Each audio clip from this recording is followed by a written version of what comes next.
পৃথিবীর আর কেউ বুঝুক কেউ না বুঝুক, আমি শুধু এটুকুই বুঝি, যে মানুষটা আমার এত কেয়ার নেয়, আমার সব পাগলামি সহ্য করে, সব সময় আগে রাখে আমাকে, এতটা ভালোবাসে, আমি শুধু তার কাছে সুখী হব। মুনা, আমি যা করেছি তোর কেয়ার নেওয়ার জন্য করেছি। That's true, I care about you.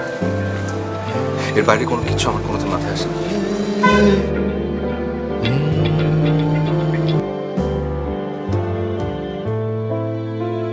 Happy birthday. যে মানুষটা আমার এত কেয়ার করে, তার জন্মদিনে ফুল কিনে তাকে আমি উইশ করতে পারবো না?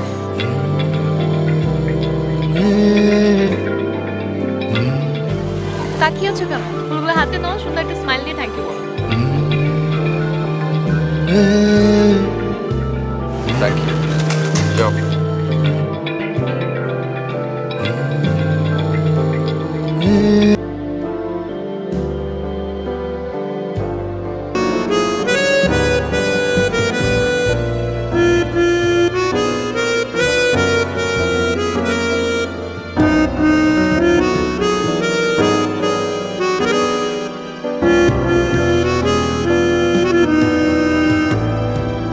যতটুকু তুমি দূরে রাখো তবু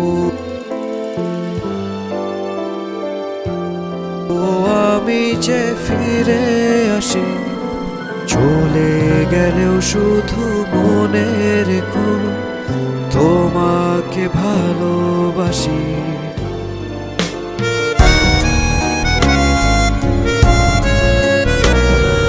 হঠাৎ করে এই বদলে যাওয়া, কিছু শূন্যতায় কিছু খোয়া, ভুলিনি তোমার মাঝে পাওয়া লুকানো চোখের হাসি।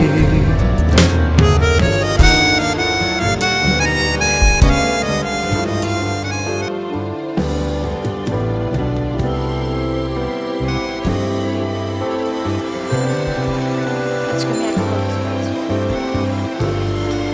কেউ আমাকে দিয়ে আসে, কেউ আমার পিছনে পিছনে বাইক চালিয়ে পাহাড়ে।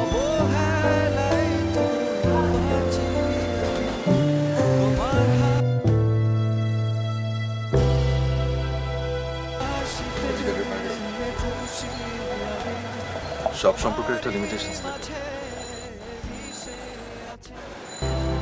কেউ একজন একটা গাছ লাগায়, তারপর কেউ একজন সেটা পরিচর্যা করে, পরিচর্যা করতে করতে গাছের প্রতি তার মায়া লাগে, অনেক মায়া জমে। তারপর কেউ একদিন হঠাৎ করে এসে কেটে নিয়ে যাওয়ার চেষ্টা করে।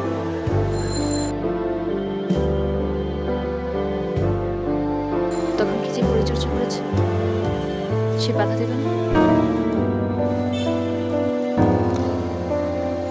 একজন মালির দায়িত্ব শুধুমাত্র ওই গাছ পরিচর্যা পর্যন্ত,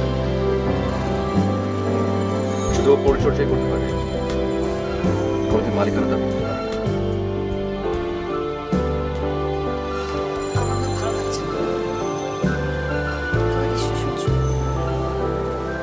বাসায় কি চলছে কি যাচ্ছে সব?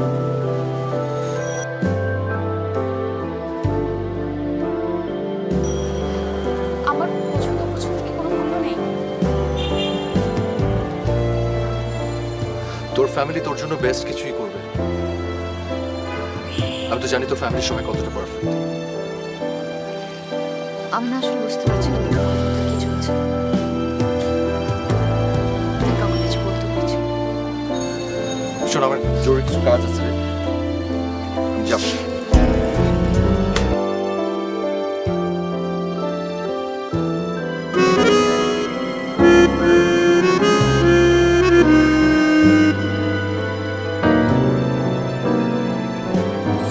আমি আজ তোমার জন্য সেজেছি, কাউকে সাজবো না। আমি চাই না আমার এই সাজটা অন্য কেউ দেখুক। মনে তুই কি বুঝতে পারছিস তুই কি বলছিস? তুই কি ভুলে গেছিস আমরা দুজনকে? আমাদের সম্পর্ক কি? আমরা দুজন কাজিন, আর আমাদের ফ্যামিলিতে এটি সম্ভব না।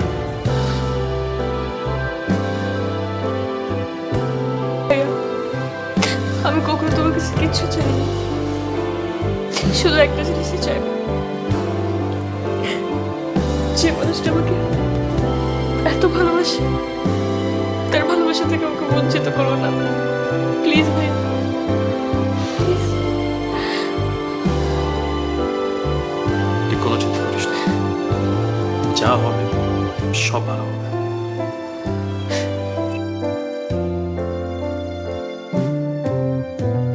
হাসি মুখে প্রিয় মানুষটাকে বিদায় দেবার অনুভূতিটা একটু অন্যরকমই হয়, একটু ব্যতিক্রম। কেউ কি বলতে পারবেন আমার ভেতরে কি বলছে, কেমন লাগছে আমার? পাওয়ার সেটাকে ধীরে ধীরে যত্ন করে নিজের মধ্যে আঁকড়ে রাখা, আর তারপর তাকে বাধ্য হয়ে অন্যের হাতে তুলে দেওয়ার নাম বুঝি ভালোবাসা। হার মানা আর হেরে যাওয়ার মধ্যে অনেক পার্থক্য বসত করে।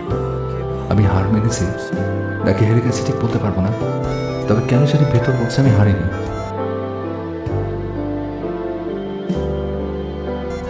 জানি ও ভীষণ কাঁদছে, অভিমান করেছে আমার সাথে। কি করবো আমি? আবার স্বপ্ন রাজ্য করতে গেলে অনেকগুলো মানুষের স্বপ্নভঙ্গ হবে, বাধ্য আর অবাধ্যের মধ্যে বসত করতে হবে আমায়। তাই শুধু বলবো, শাসনের মাত্রাটা বেশি হলে ক্ষমা করিস, আর আমার কি একটু না হয় অন্য কারো হতে খুঁজে নিস। জানি মানিয়ে নিতে পারবি, হয়তো কষ্ট হবে, আর হ্যাঁ জেনে রাখিস তোর সব কিছুই আমার ভালো লাগে, সব কিছু।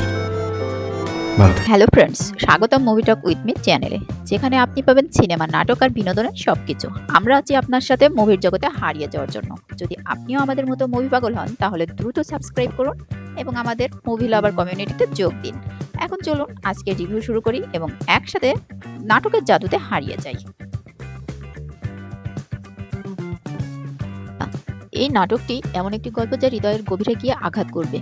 এটি শুধুমাত্র একটি সাধারণ নাটক নয়, এটি একটি অপ্রকাশিত ভালোবাসার কষ্টের গল্প যা আপনাকে বারবার চোখে জল ফেলতে বাধ্য করবে। এখানে আমরা দেখি অপূর্ব মেহেজাবিনের সম্পর্ক, যেখানে তারা কাজিন হয়ে একে অপরের প্রতি গভীর অনুভূতি পোষণ করে। তবে পরিবারের চাপে ও সামাজিকতার ভয়ে অপূর্ব কখনোই তার মনের কথা মেহেজাবিনকে বলতে পারে না। গল্পের শুরুতে আমরা দেখি মেহেজাবিন ও অপূর্ব ছোটবেলা থেকে একে অপরের সাথে বড় হয়েছে। অপূর্ব সবসময় মেহেজাবিনের পাশেই ছিল, তারা সুখে দুঃখের সঙ্গী। কিন্তু মেহেজাবিন যখন কোনো সমস্যায় পড়ে অপূর্ব সবসময় তার পাশে থেকে তাকে সাহায্য করত। মেহেজাবিন অপূর্বকে খুবই ভালো বন্ধু মনে করে, কিন্তু সে কখনোই জানতো না যে অপূর্ব তাকে ভালোবাসে। অপূর্ব মনের গভীরে এক অপ্রকাশিত ভালোবাসা লুকিয়ে রাখে। তার প্রতিটি হাসি, প্রতিটি কথাই অপূর্বের হৃদয়ের ভালোবাসার স্পর্শ ছিল। কিন্তু পরিবারের সম্মান এবং আত্মীয়তার সম্পর্কের কথা ভেবে সে কখনোই মেহেজাবিনকে সরাসরি তার মনের কথা জানাতে পারে না। এই না বলা ভালোবাসা অপূর্বকে মানসিকভাবে কষ্ট দেয়, কিন্তু সে হাসি মুখে সবকিছু সহ্য করে। সে যখন মেহেজাবিনের বিয়ে ঠিক হয় এক সম্পূর্ণ অচেনা ছেলের সাথে, যখন অপূর্ব শুনতে পায় যে তার ভালোবাসার মানুষটি অন্য কারোর হয়ে যাবে, তখন তার হৃদয় যেন একেবারে ভেঙে যায়। বিয়ের দিনের আগের রাতটি ছিল অপূর্বের জন্য সবচেয়ে কষ্টের। সে মেহেজাবিনের পুরনো স্মৃতিগুলো মনে করতে থাকে এবং তার ভালোবাসার কবর তার মনের মধ্যেই দিয়ে দেয়। এই নাটকটি এমন একটি হৃদয় বিদারক নাটক যা দেখে আপনার চোখে পানি আসতে 100% বাধ্য।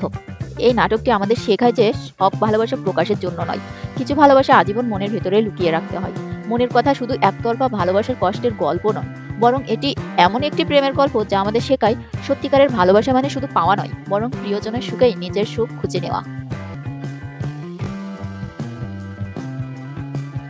আজকের মুভি টক উইথ মি পর্ব এখানেই শেষ। আশা করি আমাদের রিভিউ আপনাদের ভালো লেগেছে।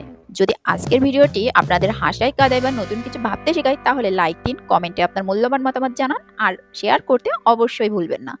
আর যদি আমাদের চ্যানেলে নতুন হয়ে থাকেন তাহলে অবশ্যই সাবস্ক্রাইব করুন, যাতে আমাদের পরবর্তী মজার সব রিভিউ মিস না করেন। পরবর্তী পর্বে আবার দেখা হবে, ততক্ষণ পর্যন্ত সিনেমা দেখুন, নাটক দেখুন, নতুন কিছু আবিষ্কার করুন আর আমাদের সাথে মুভি নিয়ে আড্ডায় থাকুন। পরবর্তীতে আবার দেখা হবে, সে পর্যন্ত সবাই ভালো থাকুন, সুস্থ থাকুন।